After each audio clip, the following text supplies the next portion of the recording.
I'm General Manager Ethan Rosignol at Dark Horse Toyota in Silver Spring. Having trouble finding a car? Come to Dark Horse Toyota in Silver Spring. Dark Horse Toyota is the Central Atlantic region's #1 Toyota dealer year after year. We are here to help you with all your car buying needs. Take advantage of our large inventory and pricing. Come visit us at Dark Horse Toyota in Silver Spring or online at darkhorsetoyota.com. This is Optimal Finance Daily, episode 2322. When Being Frugal Isn't Enough, by Callie with MakingSenseOfCents.com. And I'm your host and personal finance enthusiast, Diana Merriam. Welcome back to Optimal Finance Daily, where every day I read and offer commentary on some of the best personal finance blogs on the web in about 10 minutes or less. So with that, let's get right to it as we optimize your life. When Being Frugal Isn't Enough, by Callie with MakingSenseOfCents.com. Living well on less is a popular concept these days, and it makes sense why people try to live more frugally. Being frugal means you need less. When you need less, you spend less. When you reduce your expenses, you have more money left over in your own pocket. Getting frugal is the easiest way to free up your income to save for a house, pay off debt, or invest in your retirement. When you do begin to cut expenses, you're taking advantage of the first and easiest way to build wealth. If what you spend is less than what you earn, you will have a surplus. The simplicity of this equation may help to explain why there is so much great information out there on how to be frugal, how to save money on this, that, and the other, and how to pinch pennies without driving yourself or your family crazy. All you have to do is reduce your spending, and just like that, you've increased your wealth. But if you've started out attempting to maximize your wealth by creating a surplus in your budget, you'll get to a point where there's no more expenses to cut.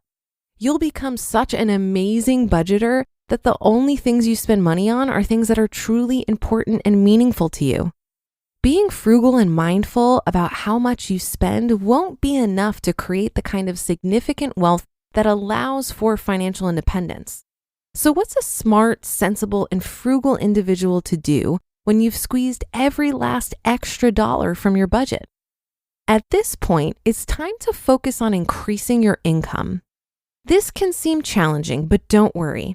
You simply need to think about the opportunities that may already be at your fingertips and how you can create money-making situations from them. Earn yourself a raise. If you currently have a job, this may be the first place to look to get an income boost. Ask to take on new tasks, an additional role, or more responsibility at work. When it comes time for annual reviews, this hard work may just result in a bigger paycheck. If your company doesn't have annual reviews, you still benefit from taking on new things and showing some drive and initiative. When you go to superiors to ask for a raise, you'll be able to show them exactly why you deserve it.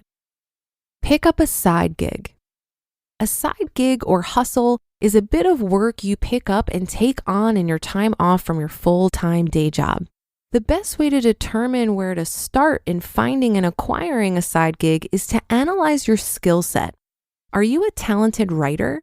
Start a blog, do some freelance writing, or produce content for websites.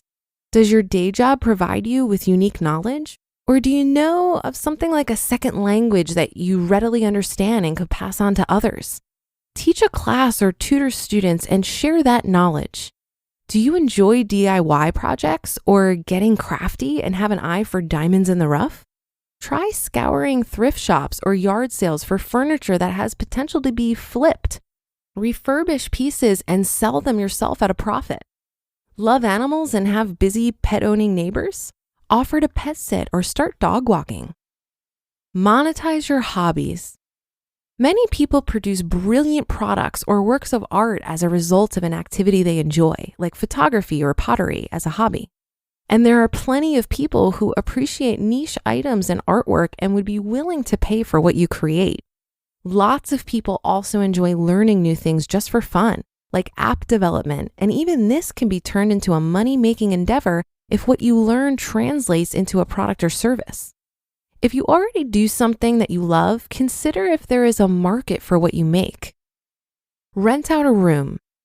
If you have extra space in your home, put it to use. Rent out a spare bedroom to a friend, family member, or acquaintance. If you don't have room to rent, consider if your car could make a little money for you. If you're often on the road, some companies will pay you to have their car wrapped with their company name and logo. Reach out to local companies to see if they'd be interested in paying you a small fee to use your car for additional advertising. It could be easy marketing for the company and an easy way for you to make some more cash. Declutter and profit.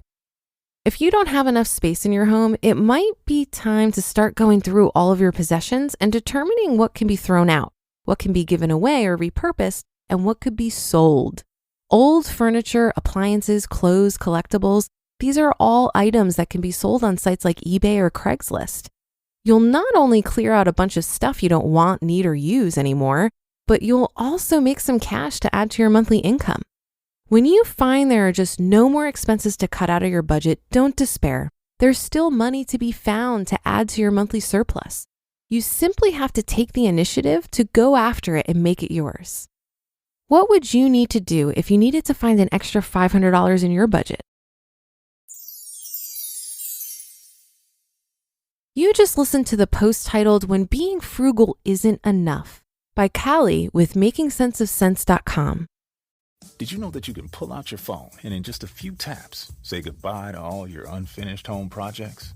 Thumbtack's the app that shows you what to do, who to hire, and when. Download the Thumbtack app and start caring for your home the easier way. If you've recently bought anything, you've noticed that prices have gone up on almost everything. But with GoodRx, you can save on something particularly important: your prescription medications. GoodRx is the fast and free way to save up to 80% on the price of your prescriptions. All you need to do is search for your medication on the GoodRx website or app and show your discount at the pharmacy counter. It's that easy. Not to mention, GoodRx is accepted at all major pharmacies like CVS, Walgreens, and more. And even if you have health insurance, GoodRx may still beat your copay price. You know how much frugality means to me, how many ways I try to save, but never before have I seen a way to save on prescriptions. I've really loved GoodRx. It's extremely easy even for the older members of my family that I've recommended it to. So for simple, smart savings on your prescriptions, check out GoodRx. Go to goodrx.com/OFD. That's goodrx.com/OFD. goodrx.com/OFD. I personally found this article relevant for me because I'm at that point that Callie describes where I've done as much as I can to cut expenses. While I continue to experiment with my level of spending, for the most part, I've determined that I can't really decrease my expenses anymore without depleting my quality of life. I also agree that once you've optimized your expenses, the only other thing you can do to increase your rate of building wealth is to increase your income. I emphasize the rate aspect of this equation because even if I don't increase my income right now, I'm still building wealth and on my way to financial independence. Increasing my income right now will just get me there faster. I found that I'm okay with my pace at a 60% savings rate. My calculations show that I'm 7 years away from financial independence, so I can just keep working the current plan rather than try and speed it up. I also wanted to point out that there are potential downsides to increasing your income in order to speed up wealth building.